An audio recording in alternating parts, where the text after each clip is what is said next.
We begin with a developing story out of New York where the Giants are closing in on a deal with John Harbaugh to be their next head coach. Adam Schefter with us all show long. Adam, where do things stand with Harbaugh and the Giants?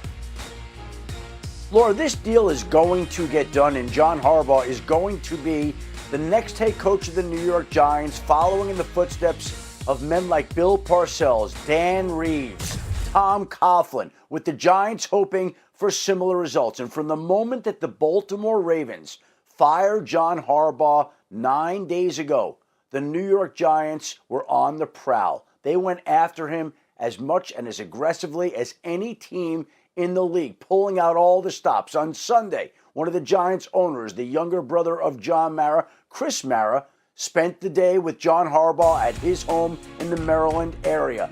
The calls never stopped coming. The pitches never stopped coming. They went after John Harbaugh as hard as they could, recognizing him as the type of coach that they felt could turn around their team. And somehow they arranged for him to visit their facility on Wednesday before he went to any other facility. In fact, the Giants were pushing for that visit to happen last Saturday, but John had other business that he had to take care of, had to delay it, and the soonest the Giants could get him in the building was yesterday. And that visit resulted in essentially a verbal agreement between the two sides that he would halt all conversations, not speak to the Tennessee Titans, nor the Atlanta Falcons, nor any other team interested in his services, and wind up becoming the next head coach of the New York Giants. And the Giants haven't had much success in recent seasons, but today, as much as any other day, felt like they won a playoff game. Yeah, all in on John Harbaugh, as we've seen. Thanks to Adam. He is with us all show long. A lot more news to get to, and we will be all over it. John Harbaugh would be the 21st head coach for the New York Giants. He spent 18 seasons in Baltimore, starting in 2008, winning nearly 200 games over that span. He made the playoffs in 12 of those 18 seasons and had double-digit wins in 11 of them. He made just one Super Bowl, though, beating older brother Jim and the 49ers in Super Bowl 47. Glad you're with us today on this Thursday. Dan, Peter, J-Mac here. Peter, what do you make of the Harbaugh fit in New York? It's a great fit, and it's the perfect mesh of what a franchise needed and an available candidate. I don't think John Harbaugh would have been the perfect hire for all the 8 different franchises that are looking for a head coach. But for the New York Giants, this is a day to celebrate. And credit goes to GM Joe Schoen for landing this plane, for being on this, to John Mara, to Chris Mara, and to Tim McConnell in the front office, who have been in a full-court press mode since the very day he was let go in Baltimore. One thing that really stuck out to me, talking to Giants sources, was the football is one thing, and we can go and wax poetic about the accolades that he's done on the field. John Harbaugh, in his 18 years with the Baltimore Ravens, has seen it all as far as what could possibly come up, right? You think about the football side of it. They lost an AFC championship game in Baltimore when Billy Cundiff missed that field goal and Lee Evans dropped the pass. The very next year, they go back into that building in Foxborough and they get over the hump. They've dealt with tragedies. Torrey Smith's brother passing away on a Saturday, and then on Sunday going and beating the Patriots in a game where the team galvanized, ran together. 2015, the Ray Rice situation. Any sort of obstacle that you can imagine that can throw a team for a loop, John Harbaugh has likely seen it and has led that team through it. So for a Giants franchise right now, which for the last couple of years has been a bit in flux, this brings stability. There's an adult in the room, and there's an excitement from the fan base. And I can tell you, from front office to ownership, they believe they hit a home run. Yeah, for years now, the Giants, for the most part, have been like a punchline, right? Everyone's made fun of them. There's been blips, the first year of Brian Daboll. But other than that, everyone's like, oh, you're the Giants. You're the Giants. To your point, it's a new era. And it feels like a new era. And I also would say this, I don't think that there's many coaching hires that I can remember that instantly took losing culture, winning culture overnight. There's now expectation in New York. If they had hired some of these other coaches, there would have been this hope. And fingers crossed, and we could have sat here and told everybody all the good things and this and that. Now there's an expectation. Does anyone expect Harbaugh to go to the Giants and struggle? No. For them to lose? No. Right. The expectation is to be like, oh, you can be a good football team next year. You can contend for the playoffs for the foreseeable future, specifically with the young quarterback. I love how aggressive they were. 9 openings. I love the fact that the Giants, nope, you're coming to us. You're not going to leave us without committing to becoming our head coach. I like the fact that they were like, no, that's the guy we want. Let's go. My main takeaway from all of this is, yes, everything you guys said about John Harbaugh is accurate. You don't need to further pile on to that. The fact that he chose the Giants, you just said that they've kind of been a punchline over the last several years. He didn't even go on any other in-person visits. So to me, this speaks volumes of, first, Jackson Dart. So for John 100%. Harbaugh, you're looking across the league, you're looking at the openings. What makes the most sense? We say it every single day we come on these shows. You can't win unless you have a quarterback. So the fact that he chose the Giants means that he thinks Jackson Dart can win a Super Bowl. That's the caliber quarterback. And then it also talks to ownership.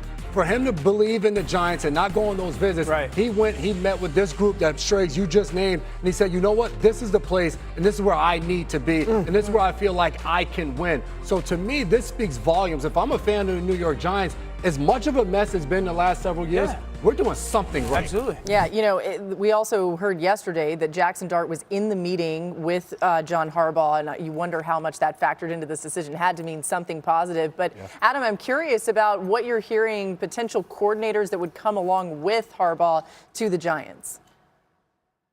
Yeah, before we get to that, Laura, let me just say this, that as much work as the Giants put into John Harbaugh, I think he put that much work into them. He was calling around, studying tape of Jackson Dart, talking to Tom Coughlin about what it's like to work for the Giants, talking to Bill Belichick about what it's like to work for the New York Giants. He had a full scouting report and knew exactly what he was getting. And even though there were a lot of Giant fans that wanted Joe Schoen to be out the door, John Harbaugh was willing to work with him and move forward with him at the helm. As for his coaches and his coordinators, that is not final. Look, there are some people on his staff in Baltimore that he'd like to bring with him. Some people have brought up the name Todd Monken. Possibility. But Todd Monken also is interviewing for the Cleveland Browns head coaching job, interviewed yesterday for the Buccaneers offensive coordinator job, and I'm told it's not an automatic foregone conclusion that the two will be together next season. Anthony Weaver on the defensive side of the football has worked for John Harbaugh in Baltimore, would be a name to watch on the defensive side. There's a lot of names, but I think this is still sorting itself out. Some of them will come to a head here in the coming days and weeks. But Dan also mentioned the fact that you're expecting a culture shift and a change overnight.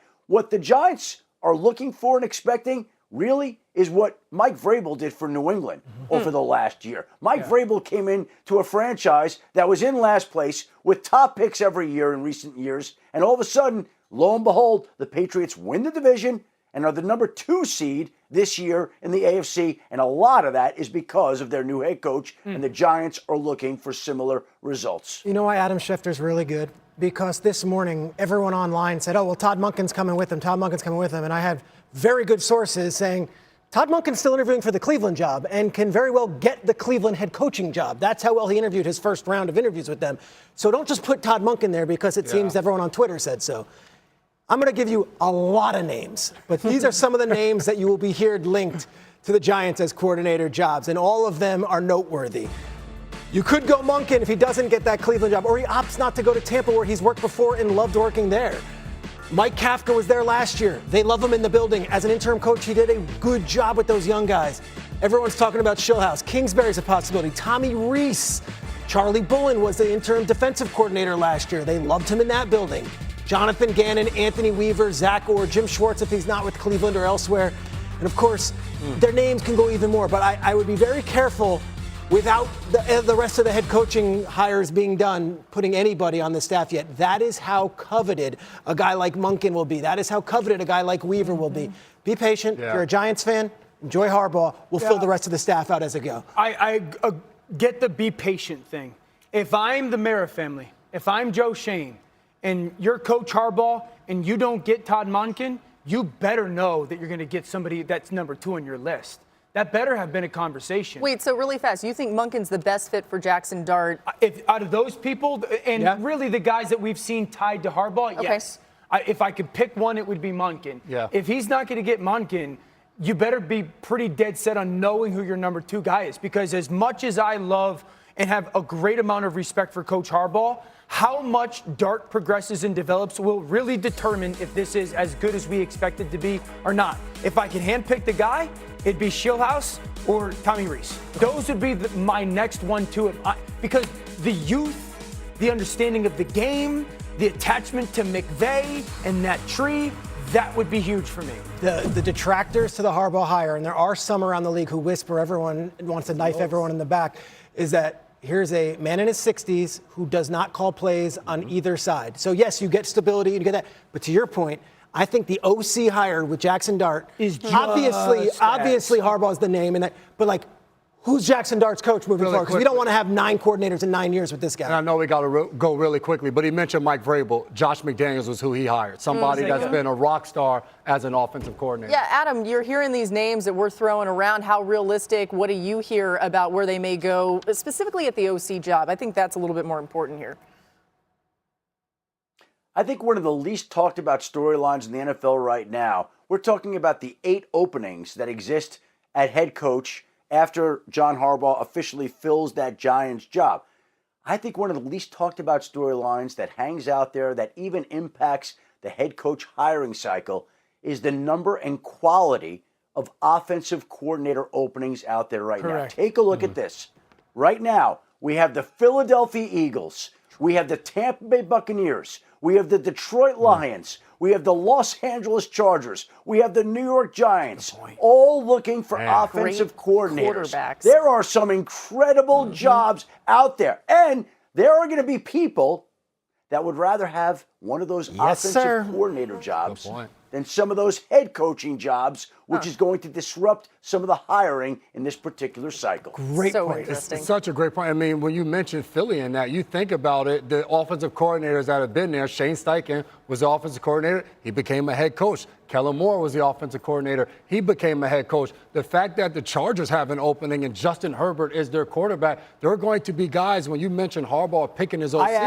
I asked Dan last week at this very table when McDaniel got fired, would you rather be the offensive coordinator of a team like Baltimore or a team like the Chargers or the head coach of a team like Arizona or Cleveland? And you said, give me the offensive coordinator.